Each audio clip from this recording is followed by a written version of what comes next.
Hi friends, ఎలా ఉన్నారు అందరూ? రోజు సమ్మర్ కదండి, ఇప్పుడైతే పిల్లలకైతే స్కూల్ లేదు, హాలిడేస్ ఇచ్చారని నేను మా అమ్మ వాళ్ళ ఇంటికి వచ్చాను. టైంపాస్కి ఏం తోచుబాటు కాక రోజు మిషన్ నేర్చుకుందామని చెప్పని వెళ్తున్నానండి 2 డేస్ నుంచి. యూట్యూబ్లో కూడా ఒక వీడియో పెట్టాను, ఫస్ట్ డే కదా అని వెళ్ళానని. ఆ వీడియో చూశారు, చాలామంది అడుగుతున్నారు రోజు వెళ్తున్నావా అని. లేదండి, నేను రోజు వెళ్ళట్లేదు, టైంపాస్ కదా, 3 మంత్స్ వెళ్ళటానికి కుదరదు నాకు. పిల్లలకి హాలిడేస్ ఎక్కువ రోజులు ఉండవు కదండి నాకు. ఏదో 10 డేస్ అలా వెళ్ళి నేర్చుకుందాంలే అని చెప్పని క్యాజువల్గా వెళ్తున్నానండి. అక్కడైతే అందరూ బాగా ఫ్రెండ్స్ అయిపోయారు. ఏదో మనకు వచ్చిన దానికి తోడు కొంచెం నేర్చుకున్నాం అనుకోండి, మిగతాది యూట్యూబ్లోనే చూసి నేర్చుకోవచ్చు. అంటే ఏదో నేను పెద్దగా కుట్టేయాలా చేయాలనే ఆశలు అయితే నాకు లేవండి.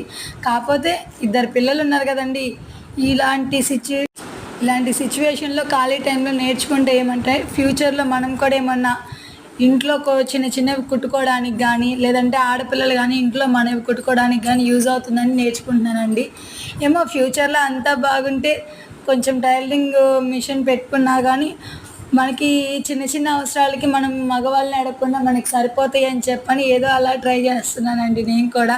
చూడండి, మా బాబు అయితే ఫాస్ట్గా లేచి తొందరగా తినేసింది. మా బాబు కొంచెం లేట్గా లేచే తలకి వాళ్ళు లేట్గా టిఫిన్ పెట్టి తొందరగా తినేయమంటే నాకు వెళ్ళి చూడండి ఎలా చూస్తున్నాడు. పూజ చేశాను కదండి, మా పాప అయితే ప్రసాదం కూడా తీసుకుంటుంది. వీడియోస్ నచ్చితే లైక్ చేయండి, షేర్ చేయండి, నా ఛానల్ని సబ్స్క్రైబ్ చేసుకోండి ప్లీజ్.